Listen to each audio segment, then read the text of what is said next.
ఆహా ఓటీటీ ప్లాట్ఫామ్లో పారిజాత పర్వం లైవ్ స్ట్రీమింగ్ స్టార్ట్ అయిందనమాట తెలుగులో. ఈ సినిమా పారిజాత పర్వం కాదు, దాగుడుమూతల పర్వతం అనమాట.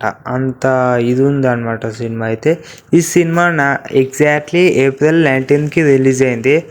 దాదాపు ఇప్పుడు జూన్ 13 అనమాట. అంటే ఓటీటీ రైట్స్ కొనుక్కోవడానికి కూడా ఓటీటీ వాళ్ళు దగ్గరికి రాలేదని ఇప్పుడు మనకు అర్థమవుతుంది అనమాట. ఎందుకంటే ఈ సినిమా అంత చెత్తగా ఉంది అని చెప్పుకోవచ్చు. ఏప్రిల్ 9 ఎక్కడ, ఇప్పుడు జూన్ 13 ఎక్కడ, ఇంత లేట్గా రిలీజ్ అయింది ఓటీటీలో. నేను ఏమనుకున్నట్టు first of all only OTT web series అని అనుకున్నా, కానీ అసలు ఇది రిలీజ్ అయింది అని కూడా తెలియదు చక్కగా నాకు థియేటర్లో. కానీ ఏదో డొల్లా ఉంది సినిమాలో అయితే.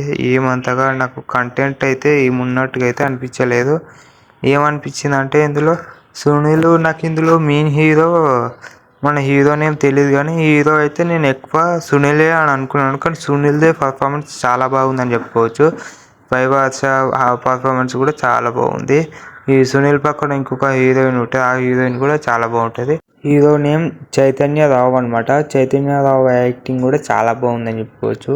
అంటే క్రీడాకోళ మూవీ కానీ ఈ మూవీలో కొంచెం యాక్టింగ్ పర్ఫార్మెన్స్ అయితే నెక్స్ట్ లెవెల్ ఉంది. కానీ బీజిఎం అండ్ మ్యూజిక్ అయితే వర్కౌట్ అవ్వలేదు అసలు. ఎక్కడి నుంచో కాపీ కొట్టుకొచ్చి అన్నీ ఇందులో పెట్టించేది అనమాట. ఎక్కువ అయితే వైవాస కామెడీ కూడా చాలా బాగుంది. కానీ అంటే కామెడీ ఇక్కడ ఇరికించాలి అంటే ఇరికించాలి అనే మాట అన్నట్టుగానే ఉంటుంది.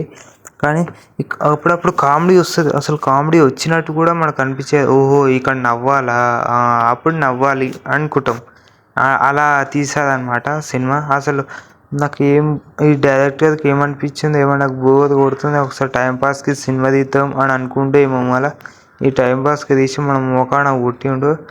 దాగుడుమూతల పర్వం అయిపోయింది అనమాట. ఎందుకంటే ఒకడు కిడ్నాప్ చేస్తాడు, ఇంకోడు పైసలు అడుగుతాడు, ఇంకోటి ప్రొడ్యూసర్ అంట, ఇంకోడేమో సినిమా కోసం దొంగతనాలు చేయడం ఏంది, ఇష్టం వచ్చినట్టు దాగుడుమూతలు ఆడినట్టు ఉల్టా పుల్టా అయిపోయింది అనమాట. ఇలాంటి సినిమా మళ్ళీ కూడా చూడొద్దు అనిపించింది. ఎందుకంటే టైం వేస్ట్ ఈ సినిమా చూసి కూడా. అందుకే ఓకేనా, మన ఛానల్కి ఎవరైతే వస్తున్నారో ఛానల్కి సబ్స్క్రైబ్ చేయండి, లైక్ చేయండి, షేర్ చేయండి. ఈ వీడియోకి లైక్ చేస్తే వ్యూస్ కూడా ఎక్కువ వస్తాయి అనమాట, పబ్లిక్కి ఎక్కువ రీచ్ అయితే మనం రివ్యూ చెప్పింది. ఇంకా మన ఛానల్లో అప్డేట్స్ కావాలంటే సబ్స్క్రైబ్ చేసి పెట్టుకోండి, చాలా అప్డేట్స్ వస్తాయి ఓకేనా.